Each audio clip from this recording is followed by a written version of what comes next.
est temps d'en venir aux conclusions des deux rapporteurs. Alors c'est le titre que vous avez, Caroline Le Goff de l'OFB et Thomas Ruiz de la SFEPM.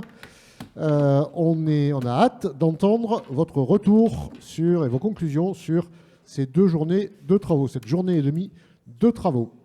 Donc du coup, le temps Sentez-vous très à l'aise, oui. Le temps qu'on installe, je vais meubler un peu. Donc on a essayé, non pas de refaire une synthèse complète de tous les échanges, mais plutôt d'essayer, comme ce qui nous a été demandé, d'en faire une proposition, d'aller vers une stratégie, un plan d'action.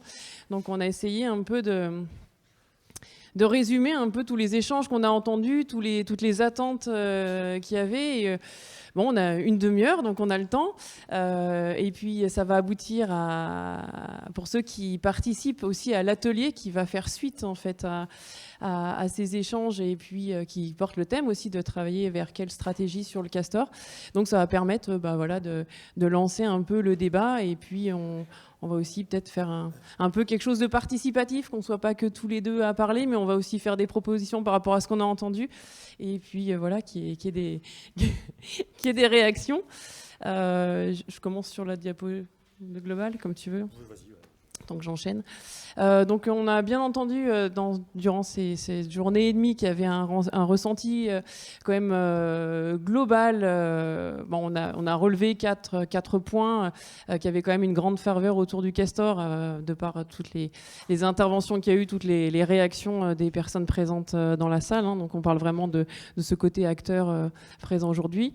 Il y a quand même on a entendu plusieurs fois beaucoup d'attentes à l'échelle nationale. Alors au sein de structures, mais aussi au sein, en termes politiques, on a aussi entendu plusieurs fois qu'il y avait vraiment une attente d'avoir un cadre national d'intervention. On le voit avec tous les acteurs présents aujourd'hui, qu'il y a quand même beaucoup d'acteurs, qu'on voit qu'on peut aussi être complémentaires. Mais après, je ne vais pas forcément détailler là, mais on va revenir en fait aussi sur des propositions là-dessus, en fait, sur cette complémentarité d'acteurs. Qui a aussi beaucoup d'expérience, que chacun aussi teste des choses sur son territoire qui sont très variées, qu'il y a aussi beaucoup de choses qui sont faites dans d'autres pays, dont la Suisse qui était représentée aussi dans le colloque, où il y a eu des retours d'expérience très enrichissants également. Voilà, un peu pour le ressenti global, sans resynthétiser tous les échanges. C'est un peu une synthèse qu'on fait ressortir. Donc si on oublie des choses là-dessus, s'il y a quelque chose qu'on n'a pas faire sortir suffisamment là dans ce ressenti, n'hésitez pas à intervenir. Après, sinon, c'était la diapo d'après. Moi, je ne sais plus, si tu veux compléter. Oui, pour compléter, en fait, si dans l'optique du titre du bilan que nous devons réaliser, c'est vers une stratégie nationale, il faut bien partir de constats. Alors, différents constats qu'on a pu lister, si on rentre un peu dans le détail pour ce colloque, on a vu qu'il y avait énormément d'acteurs et aussi énormément de collaboration entre, malgré ce qui peut être dit après, entre l'OSB, ex-ONCFS ou ex-ONC pour les plus anciens, sur les collaborations vraiment étroites qu'il peut y avoir au niveau des départements, entre les associations et l'OSB sur de multiples thématiques, que ce soit des aspects réglementaires pour l'intervention en cas de problème, mais aussi des aspects techniques pour trouver des solutions dans le cadre de barrages qui posent problème et des choses comme ça. On a vu aussi au sein de ce colloque qu'il y avait, et ça c'est pas étonnant puisque la population de castors évidemment est en augmentation, qu'il y avait énormément de conflits. Alors conflits grave ou pas grave, voilà. Après, le degré de conflit est à discuter entre la présence de castors et puis les activités humaines auxquelles il va falloir répondre de manière sérieuse. Et c'est peut-être certainement ça l'axe le plus important qu'il faudra discuter et réfléchir. D'un point de vue connaissance, on avait aussi qu'il y avait quelques petits manques de connaissances, que ce soit sur le comportement même du castor, alors qu'il est là depuis de nombreuses années, qui a eu quand même pas mal d'études, etc. Mais il reste des lacunes, notamment les fonctionnements des familles dans les gîtes, les différents gîtes.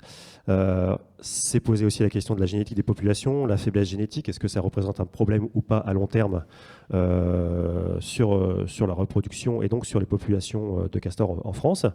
La question épidémio qui a été lancée aussi notamment sur la leptospirose, je crois que c'était toi Vincent qui a lancé ça. Et puis l'aspect sanitaire d'un point de vue général, alors on a pu le voir aussi ce matin par une magnifique radiographie d'un castor mort et plombé. Ça fait partie aussi de ces aspects sanitaires sur lesquels il faut être vigilant. On a aussi vu qu'il y avait évidemment un manque de reconnaissance des services rendus par le castor. Donc on a vu qu'il y avait des études à l'étranger qui existaient. En France, on en manque sérieusement. Donc là, il va falloir commencer certainement à réfléchir de manière très importante sur cet aspect-là.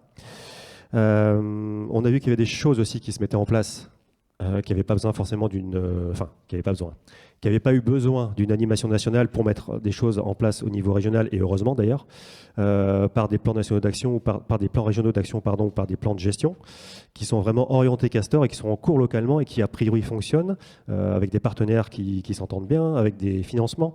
Et donc tout ça, c'est à retenir pour éventuellement développer ce contexte au niveau des autres départements, bassins versants, régions en France. On a vu aussi qu'il y avait des sous, et ça c'est une bonne nouvelle. En tout cas, moi je trouve que c'est une bonne nouvelle, notamment sur la renaturation d'habitat. Donc c'est plutôt intéressant de savoir ça. Maintenant, reste à savoir comment, pour le castor et pour la recolonisation du castor et la prise en compte du castor, comment intégrer tous ces appels à projets, parce qu'en général, c'est des appels à projets. Donc comment bien rentrer dans les clous pour que ça profite au castor et à ses habitats et de fait aux autres espèces dont il est espèce parapluie, on va dire. On a vu aussi que, évidemment, et ça a été rappelé aussi dans les deux dernières interventions, de la sensibilisation, puisqu'il y a une méconnaissance de l'espèce, tout simplement, en France, de la part du grand public, par exemple. Le castor est là, mais parfois on l'ignore, parfois on ne sait pas qu'il est là, parfois on ne connaît pas du tout sa biologie. Voilà, le castor mangeur de poissons, typiquement des idées qu'il faut vraiment mettre désormais sous le tapis. Cette sensibilisation peut aussi s'accompagner dans le cadre de formations qui sont pour le moment peu développées. Alors, je pense à ça dans le cadre au niveau national, dans les formations, alors anciennement Athènes, après c'est passé à ASB et maintenant c'est passé à OSB, des formations nationales sur le castor, sur comment mettre en place des choses envers des services de l'État, envers des structures type bureau d'études, envers des collectivités. Enfin voilà, tout ça, ça peut s'organiser aussi au niveau national et être un peu mieux pris en compte. Et évidemment, on l'a vu avec différentes interventions, et notamment Léa l'a rappelé juste avant, il y a des questions, voilà, vraiment une intégration, on va dire, entre guillemets, des agriculteurs et des cultivateurs dans toutes les démarches qu'on peut avoir de réflexion sur les castors, sur les habitats, etc. Il faut vraiment qu'ils soient intégrés à ces projets. Et il faut vraiment prendre du temps de médiation avec ces personnes-là qui sont pas forcément au courant, qui sont pas forcément négatifs, d'une position négative sur le castor, mais il faut quand même leur expliquer les choses et trouver les bonnes solutions tous ensemble, voilà, tout simplement. Et puis on s'est aperçu aussi, ça s'est revenu à plusieurs reprises dans les interventions, dans les questions après les interventions, qu'on a un manque de retour d'expérience partagé sur les différentes choses qui sont mises en place en France, que ce soit en médiation, sur des outils techniques ou des outils de sensibilisation, sur des interventions, sur des études. Donc ça aussi, c'est un manque qu'il faut combler. Et puis, il y a l'aspect réglementaire. Donc ça, je ne vais pas forcément me mettre le pied dedans, parce que c'est plus l'OFB qui est consacré, mais parfois un peu lourd à mettre en place quand il faut être réactif sur le terrain. Et donc ça, peut-être qu'il y a moyen de trouver d'autres moyens pour pouvoir répondre rapidement à des problématiques sur le terrain. Donc tout ça pour dire que alors ce sont des propositions, c'est à discuter, c'est absolument pas figé, évidemment, puisque le titre, encore une fois, de l'intervention, c'est d'éventuellement réfléchir à une stratégie nationale pour les castors. On propose, d'après ces constats, d'après les discussions, plutôt 4 axes d'action. Alors on peut les fusionner, on peut les diviser encore plus, mais qui seraient concentrés dans un premier axe sur l'amélioration des connaissances et de la promotion des études. Il y a des sous-axes qui vont suivre après dans les diapositives. Et encore une fois, c'est à discuter. D'accompagner le développement biogéographique du castor. Ça peut se comprendre aussi. De promouvoir le castor comme outil de gestion écologique des milieux. Et dans un 4e axe, de développer les solutions pour résoudre les conflits castor-homme. Donc ça, c'est tout l'aspect aussi. Je mets là-dedans tout ce qui est sensibilisation aussi et formation. Donc, bon, voilà, on va peut-être dérouler. Et puis, si vous voulez intervenir sur les différents sous-axes, si vous voulez compléter, enfin, on va vous interroger sur la priorité aussi, éventuellement, puisqu'on parle de plan, même si c'est plan d'action, même si ce n'est pas un terme qui pourrait utiliser d'une manière officielle. En général, dans les plans d'action, il y a des actions prioritaires, des actions non prioritaires, enfin voilà. Donc tout ça se discute également. Et donc, en reprenant les constats et en reprenant les éventuelles solutions, si on reprend ce plan en 4 axes, l'amélioration des connaissances et la promotion des études peut passer, donc on l'a vu ce matin, à avoir plus d'échanges et plus d'études sur les impacts sur le castor, sur la biodiversité, sur la génétique des populations, sur les analyses épidémiologiques, sur des autopsies en cas de mort suspecte ou non d'ailleurs, ça peut être tout simplement pour les analyses sanitaires sur la leptospirose par exemple. L'utilisation de nouveaux outils de suivi. On a brièvement, je ne sais plus, c'était hier, je crois, brièvement parlé d'une étude acoustique dans les gîtes des castors. Ça peut être aussi très intéressant. Évidemment, continuer le suivi des populations et organiser peut-être mieux, ou en tout cas avoir un protocole que tout le monde puisse appliquer au niveau national sur le suivi de la recolonisation de l'espèce. Là, c'est une idée comme ça qui m'est venue parce que travaillant aussi sur le Vision d'Europe avec l'OFB, avec Johan, il y a eu une fiche de comment intervenir sur un Vision d'Europe en détresse, par exemple. Donc ça peut être éventuellement développé aussi pour les castors, comment intervenir sur un castor en détresse, le SOS castor, comme il peut exister des SOS Kiro ou des SOS loutre en France. Et puis une réflexion globale sur la translocation expérimentale, là dans un but de service écosystémique. Donc là, ça rejoint un petit peu les réflexions ariégeoises en ce moment.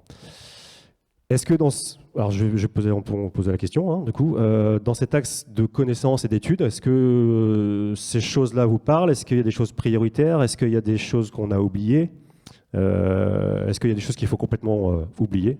Parce que c'est pas la peine.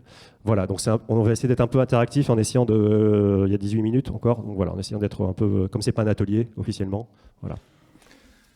Oui, Rémi Luglia, donc SNPN. Moi, je vois deux éléments en connaissance-études qui sont absents, enfin pour moi.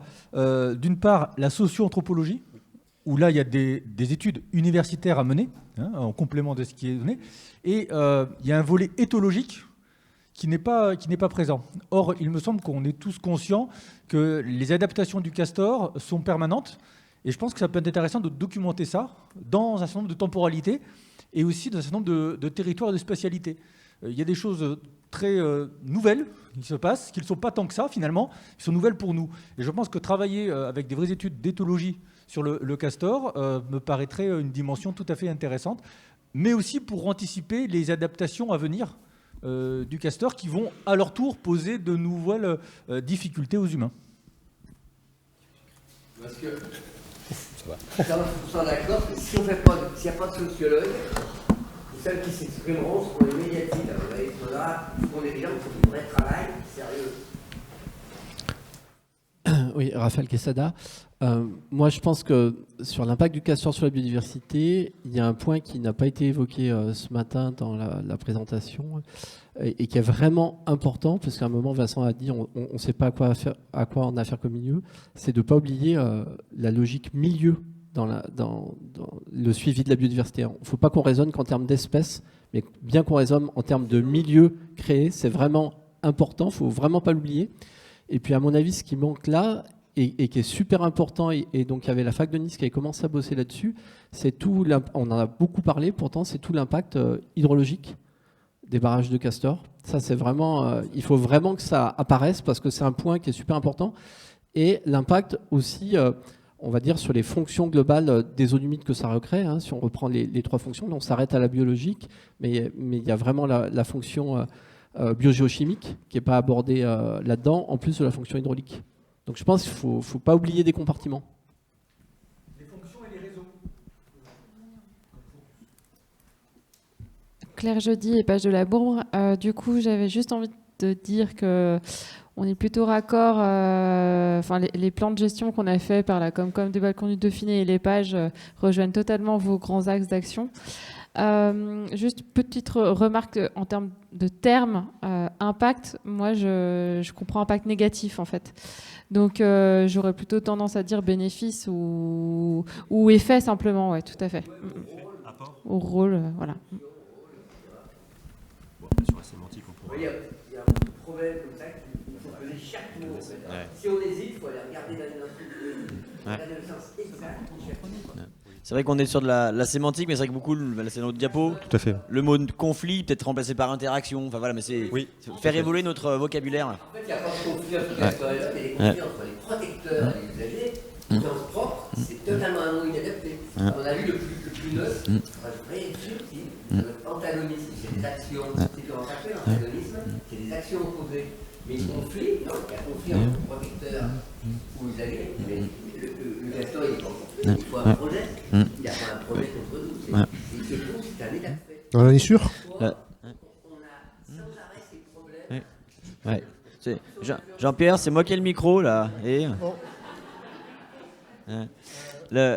juste vite fait, améliorer les connaissances, promouvoir les études. Je suis peut-être dans la tête de Christophe. Mais dire, une de ses interventions, ça a été de dire, mais on a peut-être besoin d'études sur la biodiversité française, mais il existe déjà des choses. Donc, on se rend compte qu'en France, on est peut-être en recul ou en retrait ou en retard sur certains sujets. Mais plus qu'améliorer, c'est aller chercher la connaissance qui existe déjà. Donc, promouvoir les connaissances et les études, parce que je repense à l'étospirose. Vous avez déjà ce recul là-dessus.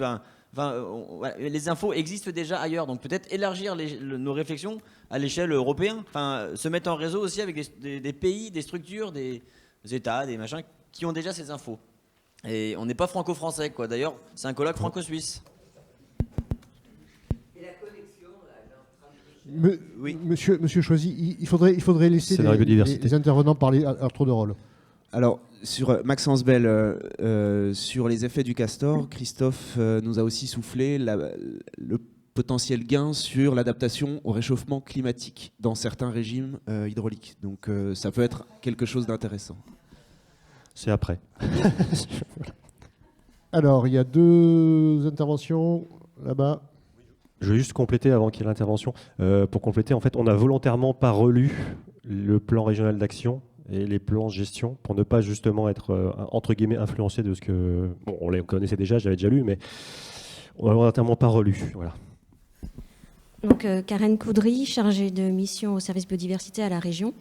Je me permettais juste aussi, donc j'étais pas là hier et sûrement peut-être que mon intervention ne reprend pas tout ce que vous avez déjà travaillé, mais simplement aussi sur le fait que la notion de connaissance à elle-même n'est plus quelque chose au niveau des subventionneurs et au niveau des actions, que ce soit à niveau du FEDER, au niveau, alors je ne sais plus si Lionel est encore là, mais au niveau aussi de l'agence de l'eau, ou même nous à la région, à la direction de l'environnement.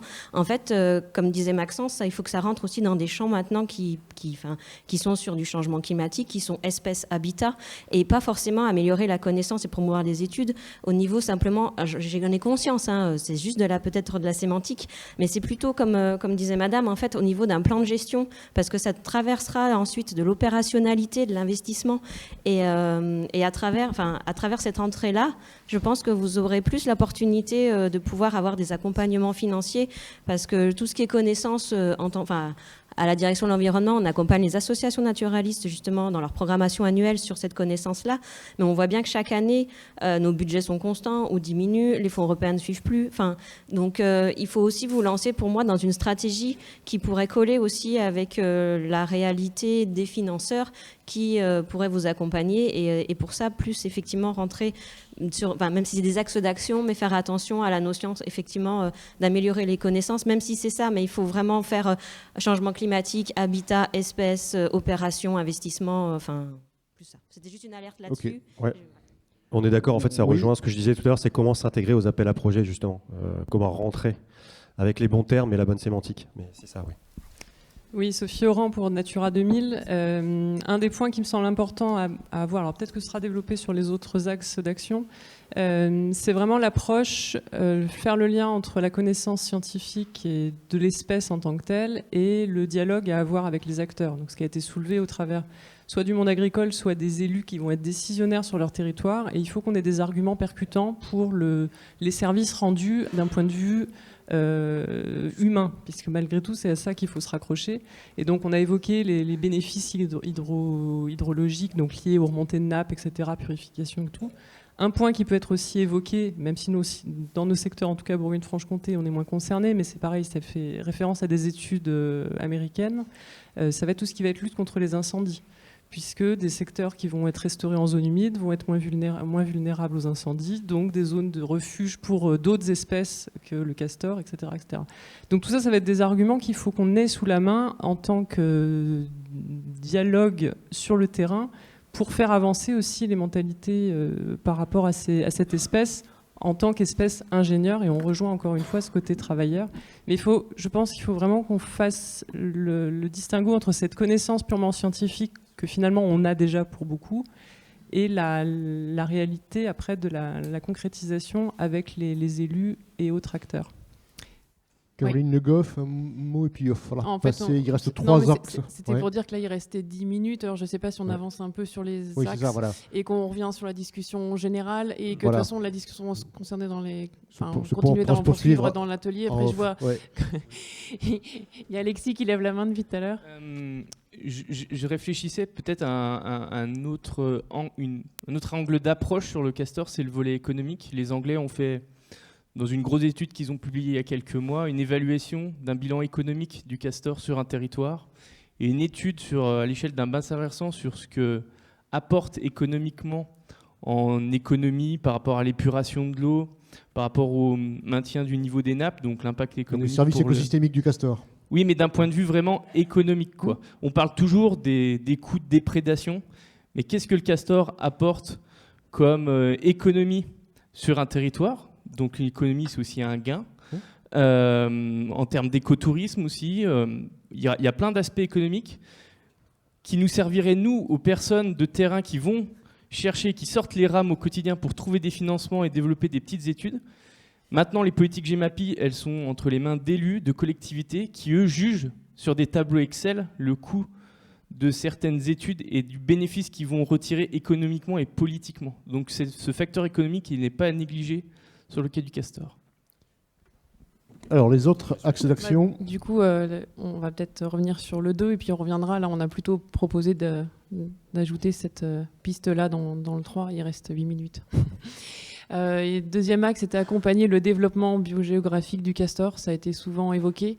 On a vu des exemples sur des ouvrages de franchissement, enfin des aménagements pour favoriser le franchissement d'ouvrages, qui va aussi avec la lutte, pour favoriser la colonisation de l'espèce, mais qui va aussi permettre de lutter un peu plus contre la mortalité routière, hein, ça en fait partie, mais pas que. Il y a d'autres éléments, d'autres aménagements. Améliorer les habitats d'accueil pour le castor, on a longuement parlé. Et à la fois sur des zones pour favoriser la colonisation, mais aussi on en a parlé pour les habitats là où il y a des conflits de cohabitation, et que c'était vraiment quelque chose qui était qui permettait finalement de manière plus durable de limiter les problématiques. Et voilà, il a été évoqué plusieurs fois la réflexion sur les translocations. Alors là, on met un peu de manière expérimentale, mais dans le but vraiment, pas juste pour avoir du castor, mais dans cet objectif de service écosystémique. Voilà, ça a été évoqué plusieurs fois. Donc dans ce thème-là, on a regroupé ces 4 actions. S'il y a des réactions. Oui, les services écosystémiques, on en parlera cet après-midi. Troisième axe, c'est promouvoir le castor, comme on l'a dit, comme outil de gestion écologique des milieux. Donc à l'intérieur, on avait en proposition de prendre systématiquement en compte le castor dans les plans de gestion à une échelle de bassin versant. Donc ça, c'était dit plusieurs fois, d'arrêter de jouer un peu aux pompiers, au cas par cas, mais de réfléchir à une intégration un peu plus... intégrer le castor en fait dans les milieux et intégrer le castor à la politique de résilience, de changement climatique. On en parlait tout à l'heure, là on l'a mis plutôt dans cette oui, c'est un peu global, mais c'est... Oui. Et puis, apport économique du castor, là, ça, on l'a mis un peu dans cette thématique-là. Quatrième axe, développer des solutions pour résoudre les conflits castor et homme. Parce que malgré tout, donc conflit, on changera les termes. Là, c'est le terme qu'on a depuis... Les antagonismes, les interactions. Voilà, les interactions, voilà, castor, homme. Là où il y a des problématiques quand même. Donc là, ça passe beaucoup. Ça a été longuement soulevé sur l'importance de la sensibilisation, de la formation de différents publics, que ce soit le grand public, les collectivités, agriculteurs, services de l'État, aménageurs. Également l'accompagnement, l'appui technique auprès des agriculteurs, donc l'aspect médiation, l'appui technique au service de l'État. Voilà, c'est un peu... il y a vraiment un besoin de développer ces façons de travailler et faire évoluer les aspects réglementaires. Alors là, c'est dans le sens pour une action plus rapide sur le terrain, comme l'exemple du Grand Est, en fait. C'est quelque chose qui peut être aussi reproductible pour, justement, s'il y a une problématique, voilà, de pouvoir aussi répondre rapidement quitte après, derrière, à faire un appui un peu, un accompagnement à plus long terme. Mais voilà, c'est une question sur l'évolution des outils, des aspects réglementaires. Comme ça vous donne un peu une idée de tout ce qu'on a relevé et dans quel cas on les a mises. Ouais, vas-y. Je prendrai 1 minute à la fin pour vous, parce qu'on a parlé réseau, on a parlé bibliographie, etc. J'ai évoqué la SFEPM et l'Observatoire national des mammifères. Je peux vous montrer ce qu'il en est exactement. J'ai une connexion Internet en 1 minute.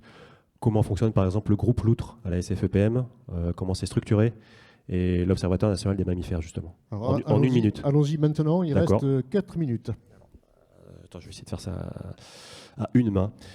Donc là, vous êtes sur le site de Internet de la SFEPM. Donc la SFEPM est animatrice du plan national d'action sur la loutre d'Europe. C'est le 2e plan national d'action. Et on a, voilà, sur le site Internet de la SFEPM, il y a des petits onglets, là, vous voyez, hop, hop, hop. Et si je vais sur la loutre, il y a toute la configuration dans le cadre de ce PNA, donc il y a la présentation de l'espèce, comment s'organise la SFEPM au niveau du PNA loutre, la suivi de la répartition, la mortalité, des conservations de milieux favorables, enfin bref, c'est des actions qui sont reprises dans le plan national d'action. Donc il pourrait très bien y avoir un petit onglet castor. Et vous avez en bas le groupe national et les relais en région. Ah, c'est ballot. Ouais, je vais revenir. Voilà. Ça va mieux là ? Voilà. Et donc, qui explique qu'est-ce que c'est que le groupe Loutre. Et en fait, dans ce groupe Loutre, vous avez, donc au sein de la SFEPM, vous avez un secrétaire national au niveau du conseil d'administration et vous avez des correspondants régionaux. Voilà, donc si on clique, par exemple, sur la Bourgogne-Franche-Comté, voilà, eh bien, on a les référents. Alors, ces référents peuvent évoluer et j'espère que c'est à peu près à jour. On essaie de le tenir en tout cas à jour. Et donc, on pourra avoir très bien ce mode de déclinaison pour le castor. Donc ça, c'est d'une part pour s'il y a un plan national d'action ou quel nom qu'il emprunte. Et on a aussi en développement l'Observatoire national des mammifères, donc qui se veut un portail en fait ouvert à tous. Pour accéder à des informations sur les mammifères. Donc c'est en développement, c'est en création. Actuellement, on a beaucoup travaillé sur les chiroptères et la loutre, mais on pourrait très bien aussi avoir là aussi un onglet sur le castor, et aussi on développe un centre de ressources. Donc à titre d'exemple, dans le cadre de la loutre, si je vais sur l'onglet carnivore, loutre, il faut encore qu'on développe d'autres carnivores évidemment, mais tout ça c'est long. Et donc dans le cadre de la loutre, il y a une énorme bibliographie qui est répartie par thématique. Et donc ça pourrait être très bien rapidement mis en place, notamment pour le castor, et pour essayer d'intégrer tout ce qui a été dit, notamment apparemment à l'île Aubert, vous avez beaucoup de choses à promouvoir, etc. Donc ça peut être un outil potentiel pour le castor, voire la recréation d'un groupe castor au sein de la SFEPM en France, si toutefois on arrive à cette conclusion-là, ou à cette réflexion-là. Voilà. C'était juste pour vous montrer ça très rapidement. Merci. Alors, on va...